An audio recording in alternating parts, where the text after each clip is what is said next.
Welcome to Dr. Brumfield's Elite Athletics. I am Dr. Brumfield. Shin splints, what are they and how do we fix them fast?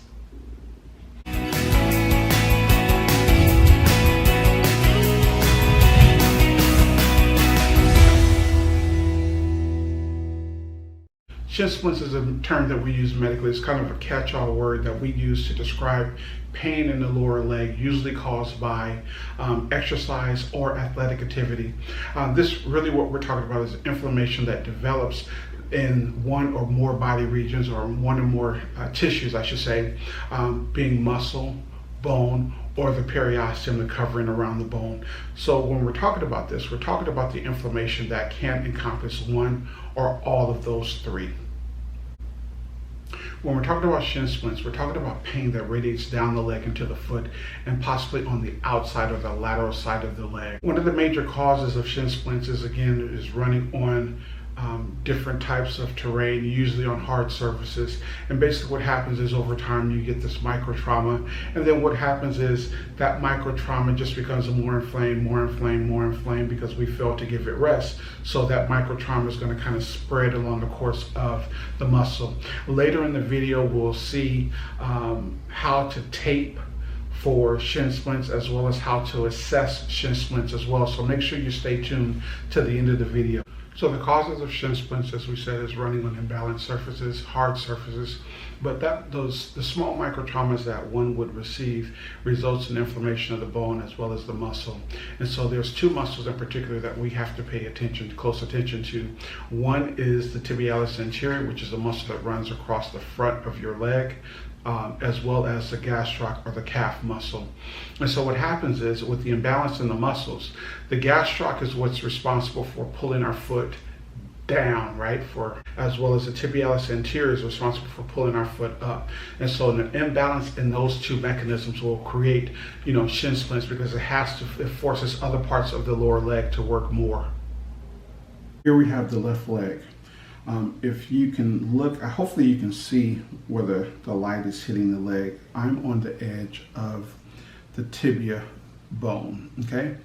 So the two muscles that we're dealing with when it comes to shin splints is the tibialis anterior, meaning on the front part of the tibia, and the gastroc or the calf, which also wraps around. So I'm going to palpate and outline the tibialis anterior so you can kind of feel, or see rather, what we're dealing with. And then when we're talking about the gastroc or the calf,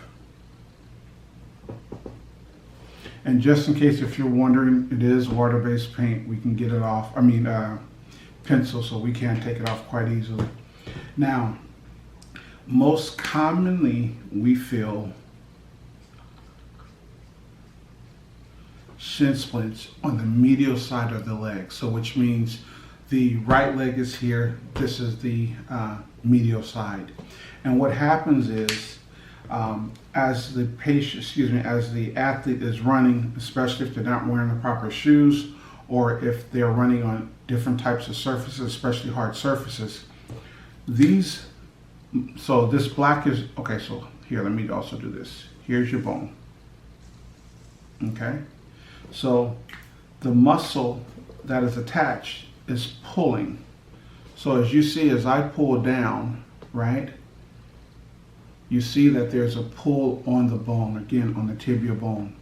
That's why most commonly athletes will complain of pain going down their leg, right? Usually it's the medial side.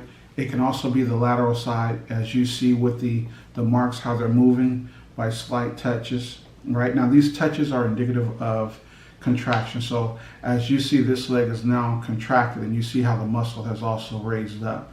Now, when you relax and contract, or relax and contract, as well as the surfaces, then you see there's going to be a pulling mechanism on the actual leg.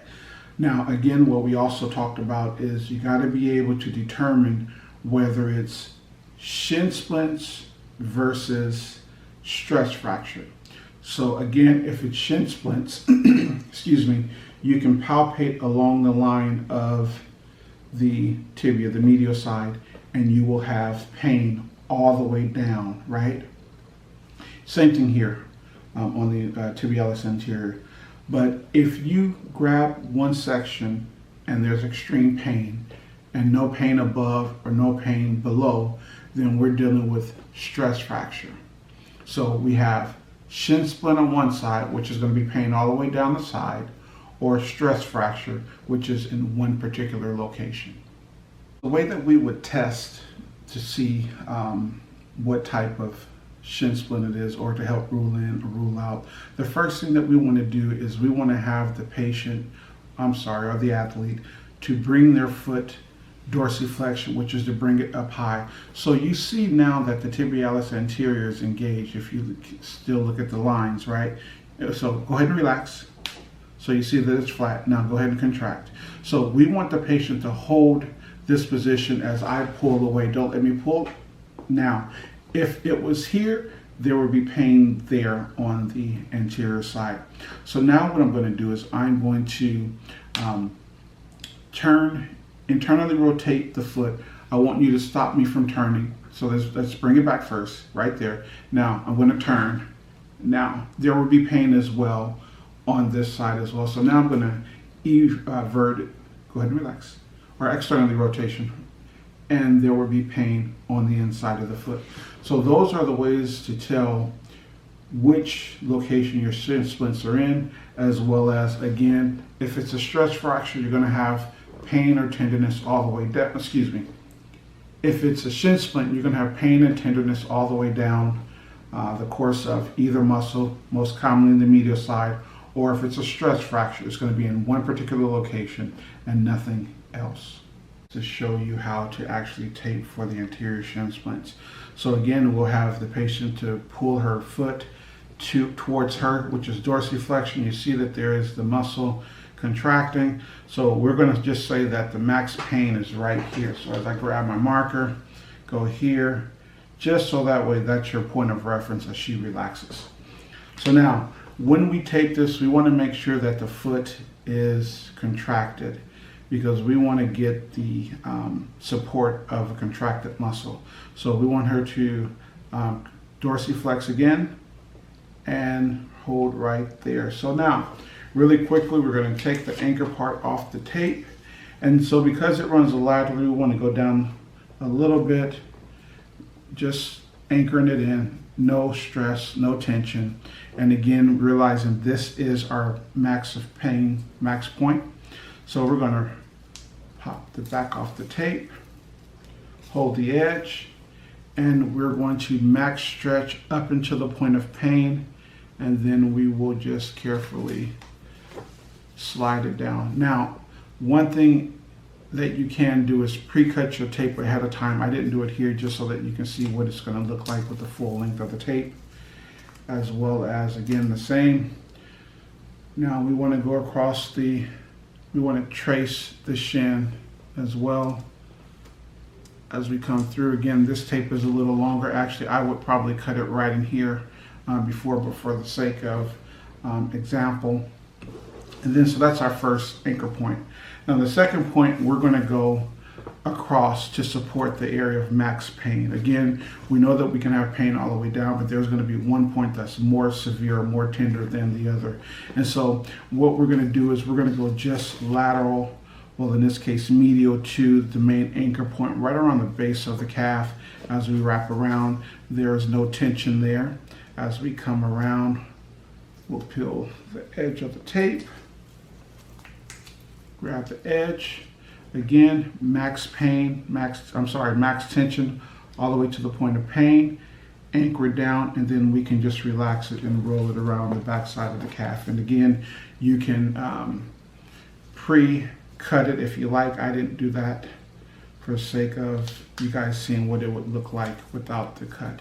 So again, max tension, max stretch, relax it, and lock it in, and roll it around the back. So again, this is how we would tape for shin splints. Of course, I would have trimmed these up so it would have been a lot neater, but now you can see how we can support the athlete that has shin splints. So there you have it. Supportive tape for shin splints. How do we prevent shin splints? Number 1, avoid running on hard, uneven surfaces. Number 2, run on soft surfaces such as grass, such as dirt, or the artificial tracks that we have around. Warm up extremely well before you start your competition. Wear fitted shoes with a good arch support during these activities, because what we want to do is make sure everything is balanced so that we don't have an imbalance.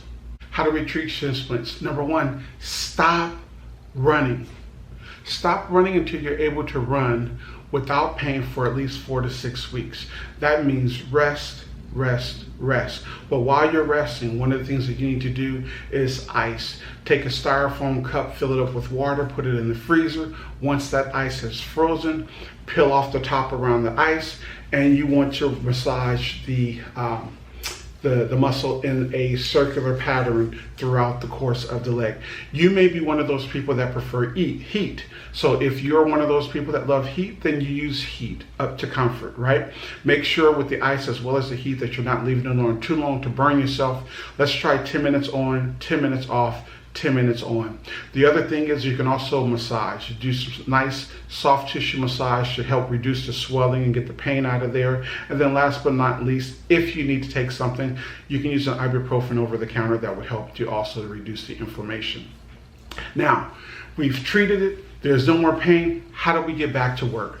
How do we get back to activity? First and foremost, start out slowly. Warm up the leg 6 to 10 minutes before running on soft surfaces every other day for the first week, and then each week you just progress and add a little bit more until you're able to run from 4 to 6 weeks without pain. Then you can resume your normal course of training. Shin splints, what are they and how do we fix them fast? Thank you for watching. Don't forget to subscribe or hit the bell for the notifications when we upload a new video.